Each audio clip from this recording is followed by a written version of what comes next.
우리 손주 녀석, 민준이는 어릴 때부터 참 조용하고 순한 아이였어요. 그저 컴퓨터 앞에 앉아서 두더지처럼 두드리는 걸 좋아하는 그런 평범한 손주인 줄로만 알았지. 그랬던 녀석이 나라의 중요한 일을 하는 비밀 요원이라는 걸 알았을 때 이 할미의 심장이 얼마나 철렁했는지 몰라요. 하지만 오늘 들려드릴 이야기는 우리 순하디 순한 손주 녀석이 세상에서 가장 오만하고 무서운 금발의 여자를 어떻게 발 아래 무릎 꿇렸는지에 대한 이야기랍니다. 내 방화벽을 뚫으면 네 평생 잊지 못할 밤을 선물하지. 대신 내가 이기면 넌 내 구두나 닦는 신세가 될 거야. 쇳소리 같은 목소리로 우리 손주에게 이런 끔찍한 제안을 하더군요. 그 여자는 몰랐던 게지요. 자기가 지금 누구 앞에서 겁도 없이 혀를 놀리고 있는지를. 제 이야기가 마음에 드신다면 구독과 좋아요 잊지 말고 꼭 눌러주세요. 서울 코엑스 컨벤션 센터의 공기는 수천 개의 최첨단 서버가 내뿜는 열기와 전 세계에서 모인 천재들의 팽팽한 자존심으로 뜨겁게 달아올라 있었어요. 거대한 스크린에서는 현란한 데이터들이 폭포수처럼 쏟아져 내렸고 그 빛이 사람들의 흥분된 얼굴 위로 어른거렸죠. 세계 최대 규모의 사이버 보안 컨퍼런스 코드 제네시스가 열리고 있는 현장이었어요. 각국의 정보기관과 세계적인 IT 기업, 그리고 돈만 주면 뭐든지 해낸다는 용병 해커들까지. 그야말로 컴퓨터 세상의 왕들이 모두 모인 자리였죠. 대한민국 국가정보원, 우리 민준이가 속한 팀도 물론 그 자리에 있었어요.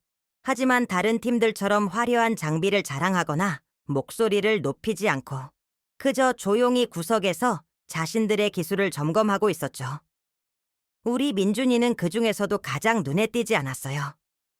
낡은 스웨터에 헐렁한 면바지, 두꺼운 뿔테 안경 너머의 눈은 순하기 그지없었죠.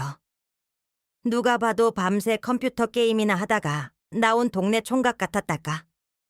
수십억 원짜리 보안 시스템을 맨손으로 주무르는 국가비밀 요원이라고는 아무도 상상하지 못할 모습이었어요. 이봐, 거기 코리안들. 아직도 주판으로 계산이라도 하는 건가? 그 구닥다리 장비로 뭘 하겠다는 거지? 얼음장같이 차갑고 날카로운 목소리가 조용했던 한국팀의 정적을 갈랐어요. 목소리의 주인은 캐서린 리드, 통칭 바이퍼라고 불리는 여자였어요. 세계 최강의 용병 해커 그룹 고스트넷의 리더였죠. 불꽃처럼 붉은 머리카락을 단정하게 묶어 올리고 몸에 딱 붙는 검은 슈트 차림의 그녀는 마치 한 마리의 독사를 연상시켰어요. 그녀의 푸른 눈은 전 세계 정부와 기업들의 가장 깊숙한 비밀을 꿰뚫어 보는 것처럼 오만하게 빛나고 있었죠. 그녀의 입에서 나오는 말은 늘 독처럼 강하고 상대를 향한 자비란 없었어요. 그녀의 시선은 민준이의 낡은 노트북에 조롱처럼 박혀 있었죠. 주변에 있던 고스트넷의 팀원들이 경멸이 가득한 웃음을 터뜨렸어요. 그들의 눈에는 아시아의 작은 나라에서 온 순박한 기술자들에 대한 노골적인 무시와 우월감이 가득했죠. 그들에게 한국팀은 그저 자신들의 위대함을 뽐내기 위한 배경 소품 정도로 보일 뿐이었어요. 민준이 옆에 있던 선배 요원인 박 팀장이 울컥해서 자리에서 일어나려 했지만 민준이가 무심한 눈짓 하나로 그를 막았어요. 분노는 가장 어리석은 감정의 표현이라는 걸 민준이는 키보드를 통해 배운 아이였으니까요. 특히 저렇게 대놓고 모욕을 주는 상대에게는 더더욱 그랬죠. 장비에는 이상 없습니다. 민준이는 고개도 돌리지 않은 채 나직하게 대답했어요. 그 목소리에는 어떤 감정도 실려있지 않았죠. 그저 사실을 전달할 뿐이었어요. 하지만 그런 무미건조한 태도가 오히려 바이퍼의 신경을 더욱 날카롭게 긁었어요. 그녀는 언제나 감정적으로 상대의 우위에 서는 것에 익숙한 사람이었으니까요. 이상 없다? 그 고물 컴퓨터로 내 시스템의 그림자라도 따라올 수 있을 거라고 생각하나? 수십 번의 실전 해킹과 수백 번의 방어. 난 눈을 감고도 펜타곤의 방화벽을 우회할 수 있어. 너희들은 그저 흉내만 내는 수준이겠지. 그녀는 성큼 민준에게 다가와 그의 어깨를 손가락으로 툭 치며 말했어요. 명백한 도발이었죠. 그녀의 몸에서는 값비싼 향수 대신 오존과 전기가 타는 듯한 날카로운 냄새가 났어요. 그 냄새는 그녀가 단순한 리더가 아니라 디지털 세상의 최전선에서 보이지 않는 전쟁을 치르는 진짜 전사라는 증거였어요. 컨퍼런스의 목적은 경쟁이 아니라 기술 교류입니다. 교류? 약자는 강자에게 교류를 제안하는 게 아니라 복종을 맹세하는 거야. 바이퍼의 입가에 비릿한 미소가 걸렸어요. 그녀는 주변을 둘러보며 보란듯이 목소리를 높였죠. 좋아. 말이 나온 김에 재밌는 내기 어때? 여기 있는 모두가 증인이야. 모든 시선이 두 사람에게로 쏠렸어요. 컨퍼런스장의 소음마저 잠시 멎는 듯했죠. 저기 보이는 내 메인 서버, 케르베로스. 지옥의 문을 지키는 개라는 뜻이지.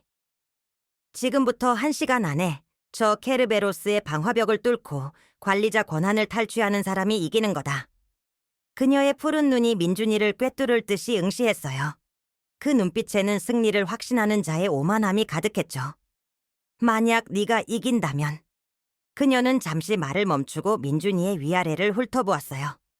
그 시선은 노골적이었고 평가하는 듯한 느낌마저 주었죠. 오늘 밤 네가 원하는 대로 하룻밤을 함께 해주지. 어떤 요구든 들어주겠어. 순간 주변의 공기가 얼어붙었어요. 용병 해커들 사이에서는 휘파람 소리와 함께 음흉한 웃음이 터져 나왔죠.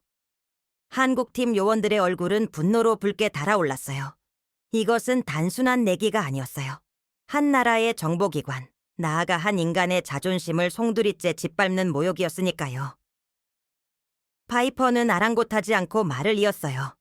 그녀의 목소리는 더욱 차갑고 단단해졌죠. 하지만 만약 내가 이긴다면 너, 김민준. 너는 이 컨퍼런스가 끝날 때까지 내 개인 비서가 되어 개처럼 내 명령에 복종해야 해. 내 가방을 들고 내 구두를 닦고 내가 부르면 언제든지 달려와야 한다고. 내 주인님 이외의 대답은 허용하지 않겠어. 어때? 해볼 만한가? 아니면 겁나서 도망이라도 치려는 건가? 용감한 대한민국의 요원 양반. 모욕적인 제안.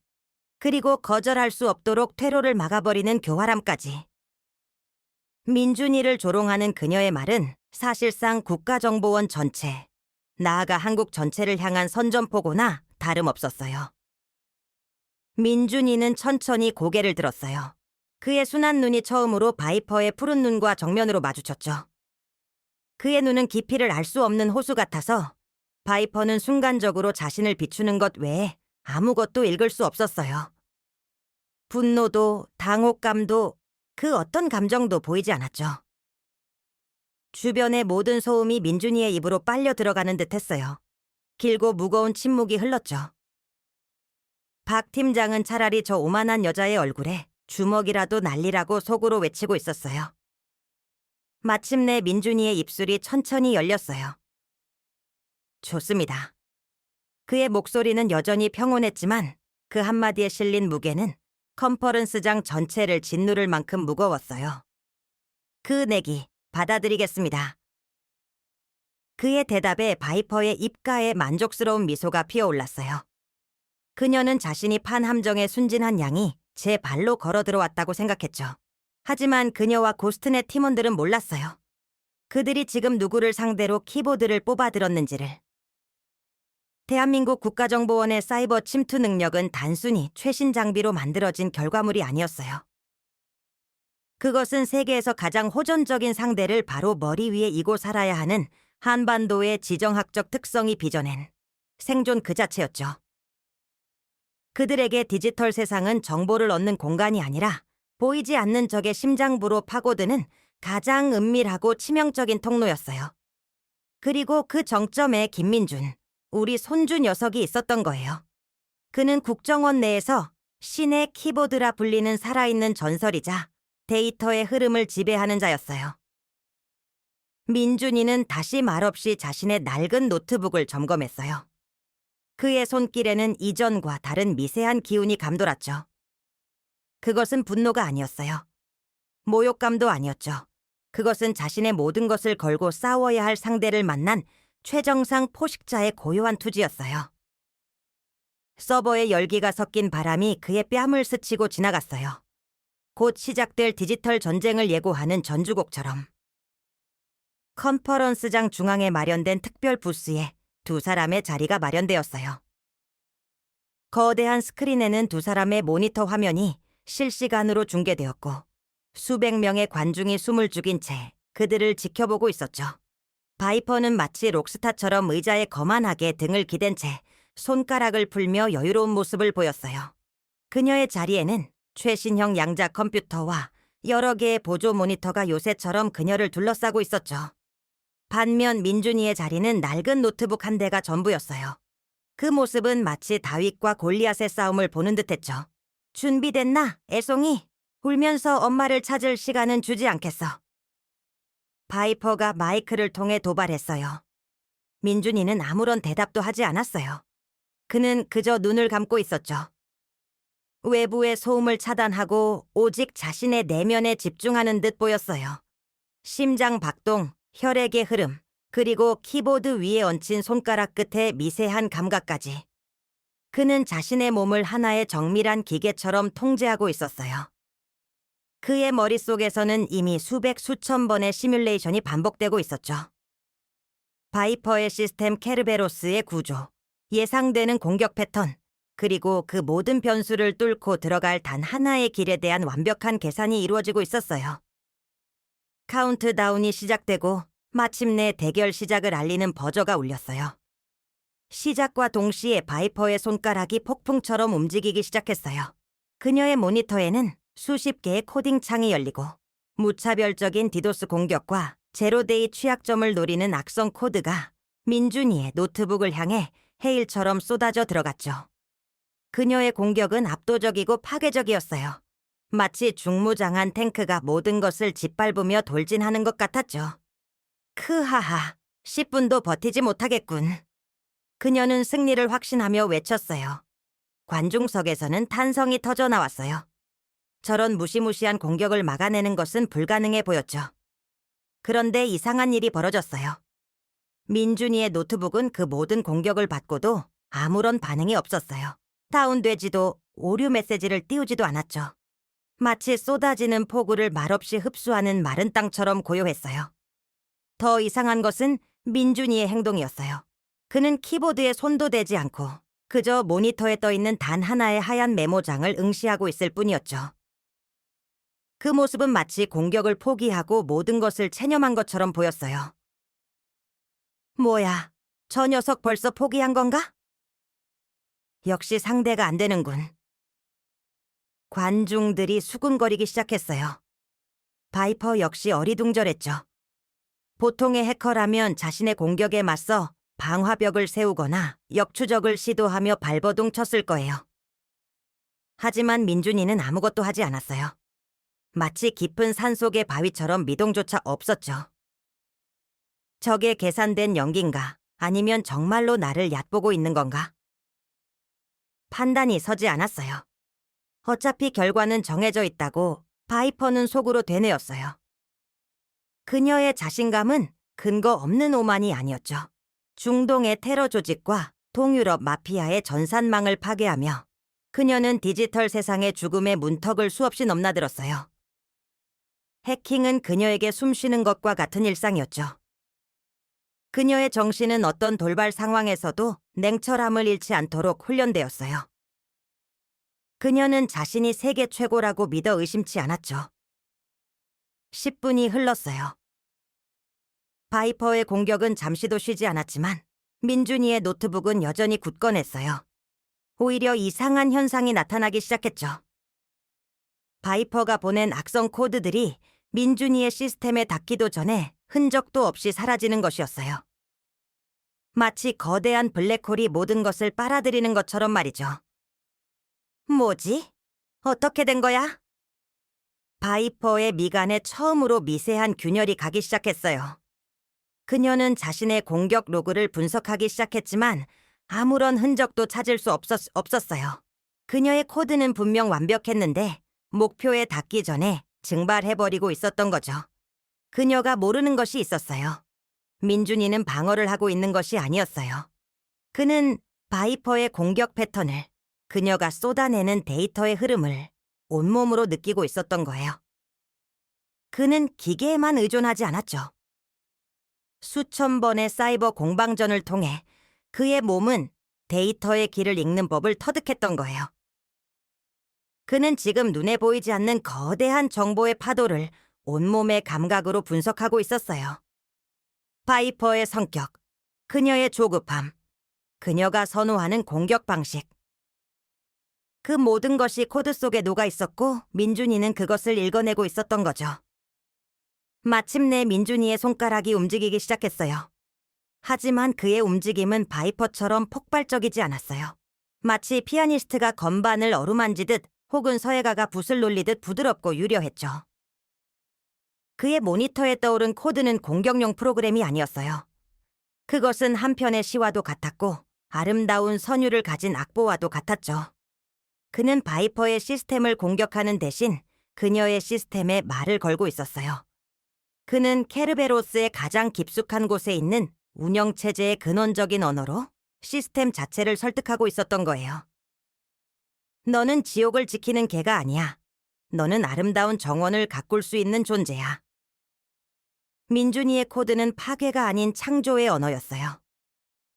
바이퍼의 모니터에 기이한 일들이 벌어지기 시작했어요. 그녀가 심어놓은 온갖 종류의 공격 트랩과 방어벽들이 스스로 해제되기 시작했죠. 마치 굳게 닫혔던 성문이 스스로 빗장을 열고 손님을 맞이하는 것처럼요. 말도 안 돼. 이건 해킹이 아니야. 이건 마법이야. 바이퍼는 자신의 눈을 의심하며 소리쳤어요. 그녀가 평생을 바쳐 쌓아 올린 철옹성이 폭력적인 공격이 아닌 부드러운 속삭임에 스스로 무너져 내리고 있었던 거예요. 그녀의 시스템 케르베로스는 더 이상 지옥의 개가 아니었어요. 민준이의 코드에 감화된 시스템은 스스로의 코드를 재조합하여 거대한 스크린 위에 아름다운 그림을 그려내기 시작했어요. 수만 줄의 코드가 한 올 한 올 엮여서 마침내 먹으로 그린 듯한 한 폭의 동양화가 완성되었죠. 달빛 아래 고요히 피어나는 한 송이 난초 그림이었어요. 그 어떤 화가도 표현할 수 없는 살아 숨쉬는 듯한 디지털 난초였죠. 컨퍼런스장은 완벽한 침묵에 휩싸였어요. 수백 명의 관중들은 눈앞에서 벌어진 광경을 도저히 믿을 수 없었죠. 이것은 승패를 넘어선 예술의 경지였어요.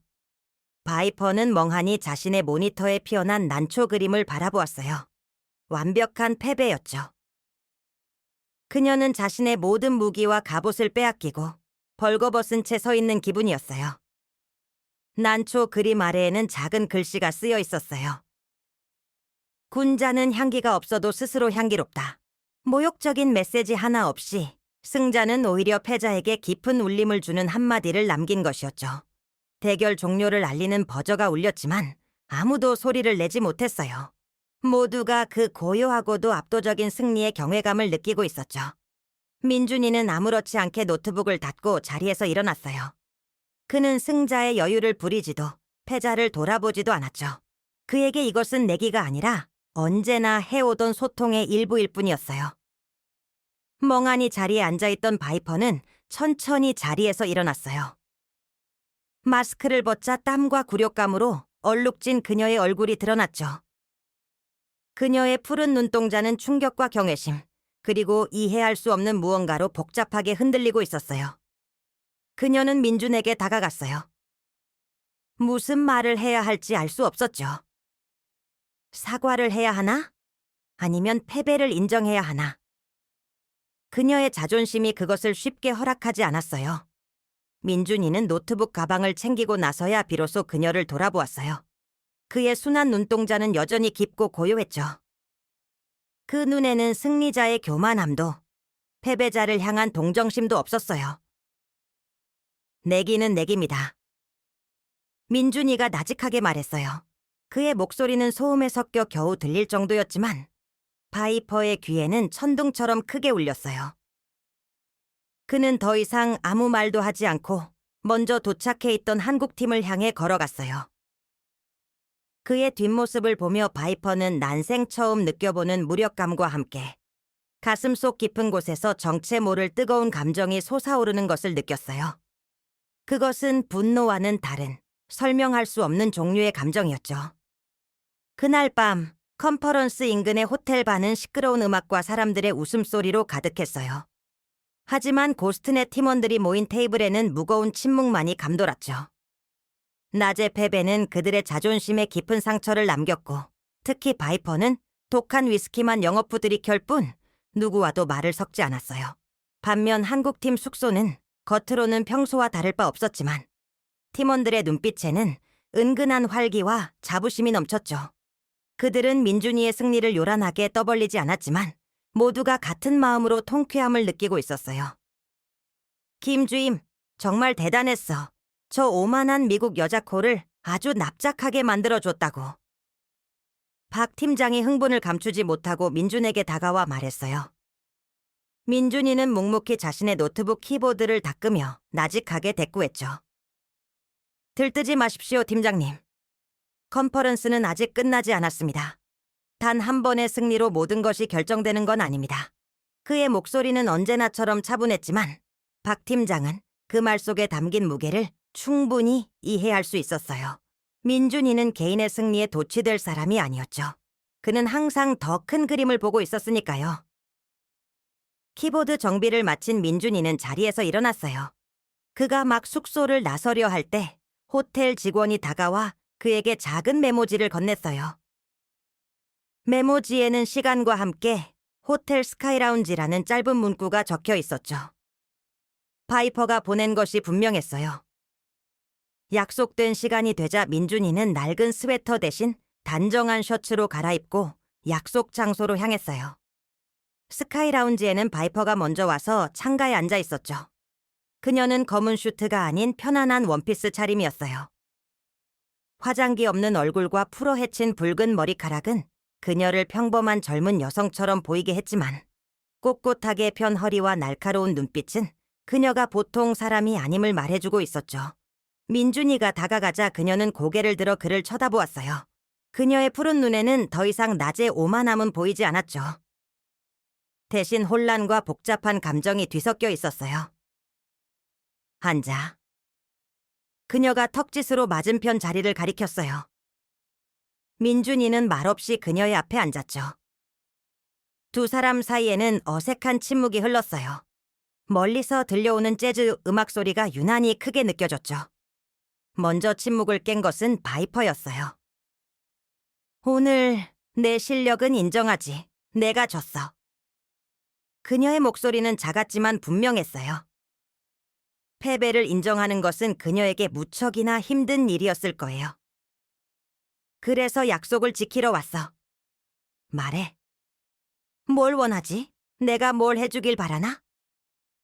그녀는 일부러 더 당당한 척, 도전적인 눈빛으로 민준이를 바라보았어요. 그녀는 민준이가 자신을 모욕하거나 굴욕적인 요구를 할 것이라고 예상하고 있었죠. 어쩌면 낮에 했던 제안처럼 육체적인 관계를 노골적으로 요구할지도 모른다고 생각하며 마음의 준비를 단단히 하고 있었어요. 어떤 요구가 나오든 그녀는 담담하게 받아들일 생각이었죠. 그것이 패자의 의무이자 그녀가 지킬 수 있는 마지막 자존심이었으니까요. 민준이는 그녀를 바라보지 않고 통유리창 너머로 펼쳐진 서울의 야경을 내려다보았어요. 하늘에는 별 대신 빌딩들의 불빛이 가득했죠. 내가 원하는 것. 그가 천천히 입을 열었어요. 그의 목소리를 듣는 순간 바이퍼는 저도 모르게 마른 침을 삼켰어요. 알려주십시오. 뭐라고? 바이퍼는 자신의 귀를 의심했어요. 너무나 예상 밖의 단어였기 때문이죠. 민준이는 고개를 돌려 처음으로 그녀의 눈을 똑바로 쳐다보았어요. 그의 순한 눈동자는 어둠 속에서도 형형하게 빛나고 있었죠. 당신이 어떻게 그런 압도적인 공격 시스템을 구축하게 되었는지 그 비결을 알려주십시오. 당신의 코딩 방식, 경험, 그리고 당신을 세계 최고로 만든 모든 것을 나는 당신에게 배우고 싶습니다. 바이퍼는 순간 할 말을 잃었어요. 이것은 그녀가 상상했던 그 어떤 요구보다도 충격적이었죠. 모욕도, 조롱도, 성적인 요구도 아니었어요. 승자가 패자에게 던지는 가장 순수한 형태의 존중과 배움에 대한 갈망이었어요. 그녀는 민준이가 자신을 조롱하기 위해 일부러 이런 말을 한다고 생각했어요. 지금 날 놀리는 건가? 이긴 건 당신인데 왜 나한테 배우겠다는 거지? 나는 오늘 운이 좋았을 뿐입니다. 당신의 시스템은 제가 예상했던 것보다 훨씬 더 공격적이었고 아주 작은 빈틈을 보였습니다. 하지만 시스템의 총합으로 본다면 저는 아직 당신에게 배울 것이 많습니다. 특히 실전 경험은 제가 따라갈 수 없는 부분입니다. 전 세계의 분쟁 지역에서 겪었던 일들, 그곳에서 어떻게 시스템을 파괴하고 정보를 지켜냈는지 그 모든 것이 궁금합니다. 민준이의 목소리에는 한치의 거짓이나 꾸밈도 없었어요. 그는 진심이었죠. 그는 승리에 도취되어 상대를 깎아내리는 대신 상대의 강점을 인정하고 그것을 배우려 하고 있었어요. 바이퍼는 거대한 망치로 머리를 한 대 얻어맞은 듯한 충격을 받았어요. 그녀가 하찮게 여겼던 이 동양인 청년은 그녀가 평생을 추구해왔던 진정한 해커의 모습을 하고 있었던 거예요. 끊임없이 자신을 단련하고 적에게서조차 배울 점을 찾는 겸손함. 그리고 승패를 넘어 진리를 추구하는 강인한 정신력. 그녀는 깨달았어요. 자신이 진 이유는 단순히 기술이나 운 때문이 아니었다는 것을, 해커로서의 그릇, 그 근본적인 차이에서 비롯된 패배였다는 것을요. 그녀는 내기에서 이기는 것에 집착했지만 그는 싸움 그 자체를 통해 성장하는 것에 집중하고 있었던 거예요. 부끄러움이 그녀의 온몸을 휩쌌어요. 자신의 오만함과 편견이 얼마나 어리석고 유치했는지를 깨달았죠. 그녀는 민준이의 자존심을 짓밟으려 했지만 오히려 그로 인해 자신의 나약한 내면을 마주하게 된 것이었어요. 네, 내가 뭘 가르쳐 줄 수 있겠어? 바이퍼는 저도 모르게 약한 소리를 내뱉었어요. 그녀의 목소리가 미세하게 떨리고 있었죠. 민준이는 그런 그녀를 조용히 바라보았어요. 그리고는 자리에서 일어났죠. 오늘 밤은 늦었으니 내일부터 알려주시면 됩니다. 컨퍼런스가 끝날 때까지 저는 당신의 학생이 되겠습니다. 이것이 제가 원하는 것입니다. 그는 짧게 목례를 하고는 뒤돌아서서 스카이 라운지를 나갔어요. 혼자 남은 바이퍼는 한동안 칵테일 잔만 만지작거리며 멍하니 앉아 있었어요. 서울의 야경이 눈물겹도록 아름답게 느껴졌죠. 그녀는 테이블 위에 얼굴을 묻었어요. 뜨거운 눈물이 뺨을 타고 흘러내렸어요. 그것은 굴욕의 눈물이 아니었어요. 태어나서 처음으로 느껴보는 존경이라는 감정에서 비롯된 눈물이었죠. 그날 밤, 바이퍼는 잠을 이루지 못했어요. 그녀의 머릿속은 김민준이라는 남자에 대한 생각으로 가득 차 있었죠. 그의 고요한 눈빛, 차분한 목소리, 그리고 상상조차 못했던 승자의 요구. 그는 그녀가 세워놓은 세상의 벽을 단번에 허물어버렸어요. 그리고 그 폐허 위에 그녀는 전혀 새로운 감정의 씨앗이 싹 트는 것을 느끼고 있었어요. 그것이 앞으로 자신을 어떻게 변화시킬지 그녀는 아직 알 수 없었죠. 다음 날 새벽, 동이 트기도 전에 푸른 어둠 속에서 민준이는 어김없이 호텔 피트니스 센터로 향했어요. 매일같이 반복되는 개인 훈련 시간이었죠. 땀에 젖은 그의 단단한 등 근육은 새벽의 차가운 공기 속에서 희미한 김을 피워 올렸어요. 비밀 요원이라는 신분을 숨기고 살아야 했기에 그의 몸은 늘 최상의 상태를 유지해야만 했죠. 그가 막 스트레칭을 시작했을 때 피트니스 센터 한쪽 구석에서 익숙한 인형이 나타났어요. 바이퍼였죠. 그녀 역시 민준이처럼 간편한 트레이닝복 차림이었어요. 밤새 잠을 설친 듯 얼굴은 조금 피곤해 보였지만 그녀의 눈빛은 이전보다 훨씬 깊고 진지해져 있었죠. 두 사람은 아무 말 없이 서로를 마주 보았어요. 어색한 기류가 흘렀지만 어젯밤과는 다른 종류의 긴장감이었죠. 오늘부터 뭘 하면 되지? 바이퍼가 먼저 입을 열었어요. 그녀의 목소리는 아직 조금 서먹했지만 더 이상 가시돋친 날카로움은 없었죠. 민준이는 잠시 생각하더니 구석에 있는 가장 기본적인 아령을 가리켰어요. 저것부터 시작해볼까요? 그의 제안에 바이퍼는 어이없다는 표정을 지었어요. 온갖 첨단 장비로 단련하고 실전으로 다져진 자신에게 고작 아령 운동이라니. 어린애 장난처럼 느껴졌죠. 하지만 그녀는 불평하지 않고 순순히 아령 앞으로 걸어갔어요. 어제의 패배와 민준이의 요구 이후 그녀는 일단 그의 방식을 따라보기로 마음먹었으니까요. 바이퍼는 능숙하게 아령을 잡고 힘차게 들어 올렸어요. 강한 팔 힘과 코어 근력을 이용해 거침없이 반복했죠. 그녀의 동작은 빠르고 폭발적이었어요. 누가 봐도 훌륭한 시범이었지만 민준이는 말없이 고개만 가로저었어요. 그렇게 하는 게 아닙니다. 그는 바이퍼를 멈추게 한 뒤 자신이 직접 아령을 잡았어요. 그는 바이퍼처럼 폭발적인 힘을 사용하지 않았죠. 대신 온몸의 근육을 조화롭게 사용하며 마치 물이 흐르듯 부드럽게 아령을 들어 올렸어요. 그의 움직임은 힘의 과시가 아닌 효율성의 극치를 보여주는 듯했죠. 최소한의 에너지로 최대한의 결과를 이끌어내는 움직임. 그것은 동양 무술에서 말하는 기의 흐름과도 같았어요. 힘으로만 오르려고 하면 금방 지칩니다. 몸 전체의 균형과 호흡을 이용해야 합니다. 모든 움직임은 다음 움직임을 위한 준비 과정이 되어야 합니다. 민준이는 아령을 내려놓으며 차분하게 설명했어요. 그의 설명은 헬스 트레이너의 딱딱한 이론이 아니었어요. 오랜 시간 동안 몸으로 체득한 자만이 할 수 있는 살아있는 지식이었죠. 파이퍼는 잠자코 그의 말을 들었어요. 처음에는 자존심이 상했지만 그의 움직임과 설명을 듣고 있자니 자신이 얼마나 힘에만 의존하는 전투 방식에 익숙해져 있었는지를 깨닫게 되었죠. 폭발적인 힘과 최첨단 장비. 그것이 그녀가 속한 고스트넷의 상징이었어요. 하지만 민준이는 그와는 정반대의 길을 걷고 있었죠. 그는 자신의 몸을 가장 정밀한 장비로 만들고 자연의 흐름을 이용해 힘의 한계를 극복하고 있었어요. 그날 이후 두 사람의 기묘한 개인 교습은 매일 새벽마다 이어졌어요. 민준이는 바이퍼에게 국정원 요원들이 하는 고유한 훈련 방식들을 하나씩 알려주었어요. 흔들리는 평균대 위에서의 균형 잡기, 그리고 눈을 가린 채 소리에만 의지해 목표물을 맞추는 감각 훈련까지. 처음에 바이퍼는 이 모든 훈련들이 비효율적이고 구식이라고 생각했어요.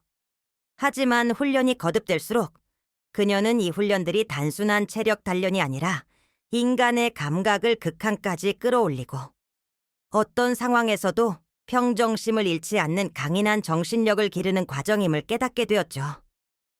특히 그녀를 놀라게 한 것은 명상과 호흡법이었어요.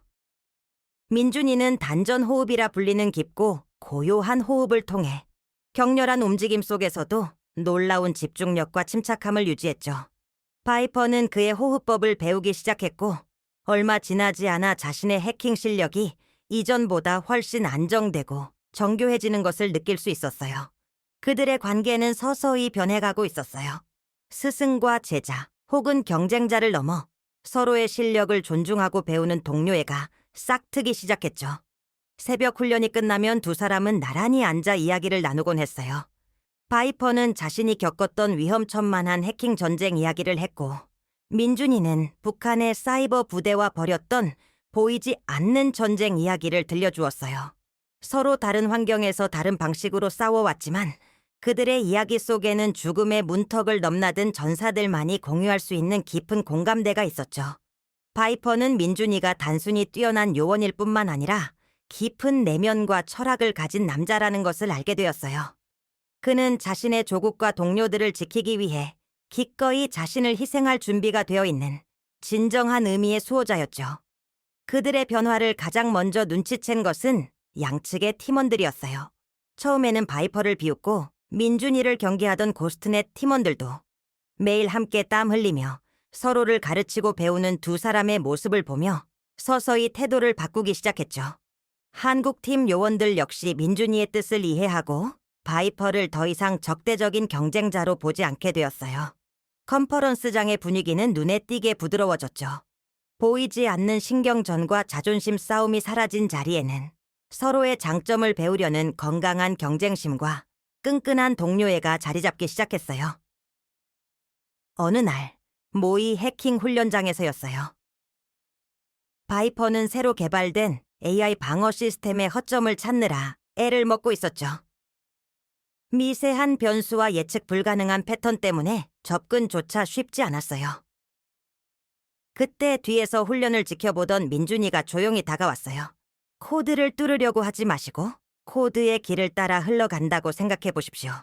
그는 바이퍼의 옆에 앉아 모니터의 코드를 보는 대신 시스템 전체의 데이터 흐름도를 가리켰어요. 제 데이터의 흐름, 패킷의 움직임, 그리고 시스템이 내쉬는 미세한 숨결. 이 모든 것이 시스템의 언어입니다. 그 언어를 읽을 수 있다면 문은 스스로 열릴 겁니다. 그의 말은 시처럼 들렸지만 바이퍼는 그 의미를 직감적으로 이해할 수 있었어요.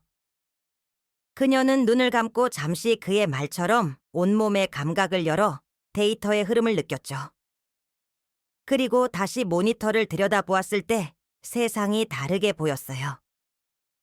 방어 시스템과 자신 사이에 존재하는 투명한 코드의 흐름이 마치 눈에 보이는 강물처럼 느껴졌어요. 그녀는 천천히 숨을 고르고 그 흐름에 맞춰 조용히 키보드를 두드렸어요. 타닥 타다닥. 그녀의 손가락은 거짓말처럼 방어 시스템의 핵심으로 미끄러져 들어갔어요. 바이퍼는 놀라움에 숨을 삼켰어요. 그녀는 고개를 돌려 민준이를 바라보았죠. 그의 얼굴에는 옅은 미소가 걸려 있었어요. 그 미소를 보는 순간 바이퍼의 심장이 세차게 뛰기 시작했어요.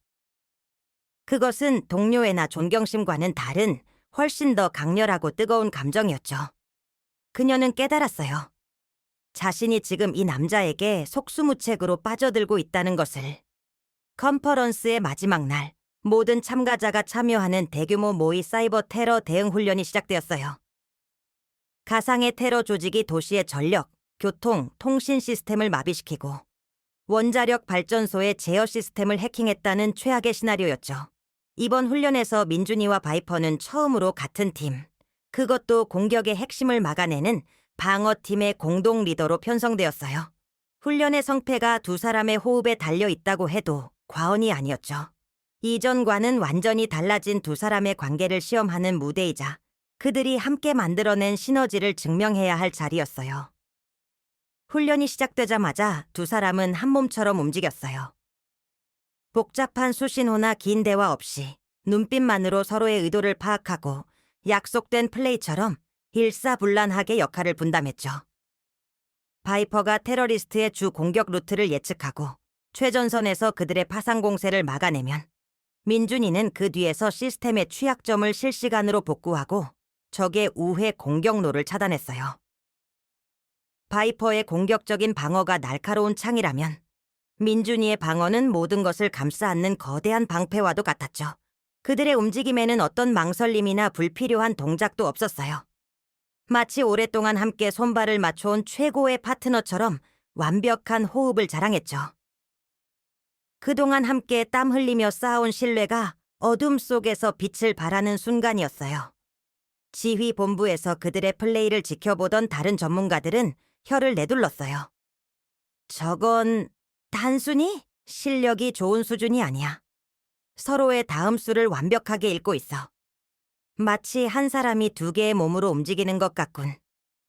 서로에 대한 깊은 이해와 믿음이 없다면 불가능한 움직임이었죠. 작전은 순조롭게 진행되는 듯했어요. 그들은 신속하게 도시의 기반 시설을 복구하고 테러리스트의 공격을 하나씩 막아내며 원자력 발전소의 제어권을 되찾기 위해 나아가고 있었어요. 마지막 방화벽이다. 저것만 뚫리면 원자로가 폭주한다. 남은 시간 5분. 무정의를 통해 지휘본부의 다급한 목소리가 들려왔어요. 마지막 방화벽은 지금까지와는 차원이 다른 인간의 능력으로는 해독이 거의 불가능한 암호화 시스템으로 잠겨 있었죠. 젠장, 시간이 부족해. 바이퍼가 욕설을 내뱉으며 키보드를 부서져라 두드렸어요. 그녀의 이마에 식은땀이 흘러내렸죠. 고스트넷의 방식대로라면 이런 상황에서는 시스템에 과부하를 걸어 강제로 다운시키는 방법을 썼을 거예요. 하지만 그랬다가는 원자로 시스템 전체가 복구 불가능한 상태에 빠질 수도 있었죠. 그때 민준이가 천천히 자신의 키보드에서 손을 뗐어요. 주임님, 박 팀장이 놀라 그를 불렀어요. 포기하기에는 너무 이른 시간이었죠. 하지만 민준이는 그를 향해 고개를 저으며 눈으로 말했어요. 저를 믿으세요. 그는 두 손을 천천히 키보드 위에 다시 얹고는 눈을 감았어요. 그리고는 상상도 못할 행동을 하기 시작했죠. 그는 방화벽을 공격하는 대신 테러리스트들이 심어놓은 악성 코드의 근원, 그 가장 깊숙한 곳으로 자신의 코드를 흘려보내기 시작했어요. 미쳤어. 그건 자살 행위야. 적의 코드에 동화되면 다시는 빠져나오지 못한다고. 바이퍼가 절규했어요. 하지만 민준이는 멈추지 않았어요. 그의 코드는 적의 코드 속으로 스며들어 마치 바이러스가 숙주를 잠식하듯 서서히 그 구조를 바꾸어 놓기 시작했어요. 그것은 파괴가 아닌 정화에 가까운 작업이었죠. 검고 붉게 타오르던 악성 코드가 민준이의 코드와 만나면서 서서히 푸르고 맑은 빛으로 변해가기 시작했어요. 남은 시간 1분. 모두가 숨을 죽이고 지켜보는 가운데 기적이 일어났어요. 철옹성 같던 마지막 방화벽이 마치 봄눈 녹듯 스르르 사라져버린 거예요. 적의 코드가 스스로 방화벽을 열어준 것이었죠. 민준이가 적의 심장을 파괴하는 대신 그 마음을 돌려쓴 것이었어요. 상황 종료, 방어팀 승리. 훈련 종료를 알리는 방송이 울려 퍼졌고 지휘 본부에서는 엄청난 환호성이 터져 나왔어요. 바이퍼는 자리에서 일어나 민준에게 다가갔어요. 그리고는 아무 말 없이 그의 어깨를 강하게 툭 쳤죠. 그 손길에는 수많은 감정이 담겨 있었어요. 놀라움, 고마움, 그리고 깊은 신뢰. 민준이 역시 그녀를 보며 희미하게 미소 지었어요. 모니터의 푸른빛 속에서 두 사람의 눈빛이 마주쳤어요. 그 순간 그들은 깨달았죠. 자신들은 이제 단순한 훈련 파트너가 아니라는 것을. 생사를 함께 넘나든 전우이자 그 이상의 감정을 공유하는 특별한 존재가 되었다는 것을요. 어둠 속에서 피어난 작은 불꽃이 걷잡을 수 없는 불길이 되어 타오르기 시작하고 있었어요. 모든 컨퍼런스 일정이 끝난 마지막 날 밤, 주최 측에서 마련한 조촐한 송별 파티가 열렸어요. 어색했던 첫 만남이 무색하게 파티장에는 각국의 요원들이 뒤섞여 앉아 웃고 떠들며 마지막 밤의 아쉬움을 달래고 있었죠. 민준이는 시끄러운 파티장을 빠져나와 혼자 호텔 옥상 정원에서 밤바람을 쐬고 있었어요. 며칠간의 긴장이 풀리면서 몰려오는 피로감과 함께 마음 한구석이 텅 빈 듯한 허전함이 느껴졌죠. 내일이면 그들은 다시 각자의 자리로 돌아가야 했어요. 바이퍼 역시 마찬가지였죠. 어쩌면 다시는 볼 수 없을지도 몰라요. 그때 누군가 그의 옆으로 다가왔어요. 돌아보지 않아도 바이퍼라는 것을 알 수 있었죠. 그녀에게서는 이제 익숙해진 그녀만의 오존 냄새가 느껴졌어요. 혼자 뭐 해? 그녀가 나직하게 물었어요. 그냥 바람 좀 쐬고 있었습니다. 두 사람 사이에는 또다시 침묵이 흘렀어요. 하지만 그 침묵은 더 이상 어색하지 않았죠. 말없이 함께 있는 것만으로도 편안함을 느낄 수 있는 사이가 되어 있었어요. 하늘에서는 마치 약속이라도 한 듯 부슬비가 내리기 시작했어요. 차가운 밤 공기와 함께 떨어지는 비가 두 사람의 어깨를 적셨죠. 비가 오네. 바이퍼가 하늘을 올려다보며 말했어요. 네. 나 비 오는 거 싫어했는데 그런데 이상하게 오늘은 이 비가 싫지 않아. 그녀는 고개를 돌려 민준이를 바라보았어요. 비에 젖은 그녀의 붉은 머리카락이 얼굴에 달라붙어 있었고 푸른 눈동자는 도시의 불빛 아래 유난히 깊고 슬프게 빛나고 있었죠. 내일이면 떠나지. 그렇습니다. 다시 볼 수 있을까? 민준이는 그 질문에 쉽게 대답할 수 없었어요. 국정원 요원과 용병 해커. 서로 다른 국적, 그리고 예측할 수 없는 미래. 그들 앞에는 너무나 많은 장애물이 놓여 있었죠. 모르겠습니다. 그의 솔직한 대답에 바이퍼의 얼굴에 실망한 기색이 스쳐 지나갔어요. 그녀는 고개를 숙이고 자신의 신발 끝을 내려다보았죠. 민준. 그녀가 처음으로 그의 성을 떼고 이름을 불렀어요. 당신 때문에 모든 게 엉망이 돼버렸어. 그녀의 목소리는 원망하는 듯했지만 그 속에는 깊은 슬픔이 담겨 있었어요. 당신을 만나기 전까지 난 내 삶에 만족했어. 최고의 해커가 되는 것. 그것만이 내 유일한 목표였고 난 누구보다 잘 해내고 있다고 생각했지. 그런데 당신이 나타나서 내 세상을 전부 흔들어 놨어. 그녀는 한 걸음 더 그에게 다가섰어요. 두 사람의 어깨가 맞닿을 만큼 가까운 거리였죠. 당신처럼 강하고 동시에 그렇게 겸손한 남자는 처음 봤어. 당신의 그 고요한 눈을 보고 있으면 내 모든 오만함과 자존심이 부끄러워져. 당신과 함께 있을 때 난 내가 더 좋은 사람이 될 수 있을 것 같다는 생각을 해. 그녀의 고백은 비처럼 조용하고 또렷하게 민준이의 마음에 스며들었어요. 민준이는 말없이 그녀의 이야기를 듣고 있었죠. 그의 심장 역시 세차게 뛰고 있었어요. 지난 십수년간 요원으로 살며 잊고 지냈던 혹은 잊으려고 노력했던 뜨거운 감정이 되살아나는 것을 느꼈죠. 젠장, 내가 무슨 말을 하는 거지? 바이퍼는 자조적인 웃음을 터뜨리며 고개를 저었어요. 그리고는 결심한 듯 숨을 한번 크게 들이쉬고 민준이의 눈을 똑바로 쳐다보았죠. 좋아해, 민준. 당신을. 그녀의 고백은 돌직구처럼 강렬했어요. 망설임도 꾸밈도 없는 그녀다운 방식이었죠. 민준이는 순간 숨을 멈췄어요. 예상하지 못했던 것은 아니었지만 그녀의 입을 통해 직접 듣는 좋아한다는 말의 무게는 상상 이상으로 무거웠죠. 그는 주머니에 있던 손을 꺼내 천천히 비에 젖은 그녀의 얼굴을 향해 뻗었어요. 그의 투박한 손가락이 그녀의 뺨에 달라붙은 머리카락을 부드럽게 쓸어 넘겨주었죠. 그의 갑작스러운 행동에 바이퍼의 몸이 살짝 굳었어요. 나 같은 사람에게 그런 감정은 사치입니다. 민준이가 나직하게 말했어요. 그의 목소리는 빗소리에 섞여 희미하게 들렸지만 그 속에 담긴 감정은 분명하게 전달되었죠. 우리는 언제 죽을지 모르는 사람들입니다. 내일 당장 적의 총에 쓰러질 수도 있고 작전 중에 흔적도 없이 사라질 수도 있습니다. 누군가에게 마음을 준다는 것은 그 사람에게 지울 수 없는 상처를 남길 수도 있다는 뜻입니다. 나는 그럴 자격이 없습니다. 그의 말은 거절처럼 들렸지만 바이퍼는 그의 눈동자 속에서 자신과 같은 종류의 슬픔과 갈망을 읽을 수 있었어요. 그 역시 자신과 같은 마음이라는 것을, 하지만 현실의 벽 앞에서 애써 감정을 억누르고 있다는 것을요. 자격 따위는 상관없어. 바이퍼는 그의 손을 잡았어요. 그의 손은 차가운 비에 젖어 있었지만 그 안에는 뜨거운 온기가 느껴졌죠. 미래가 어떻게 될지는 아무도 몰라.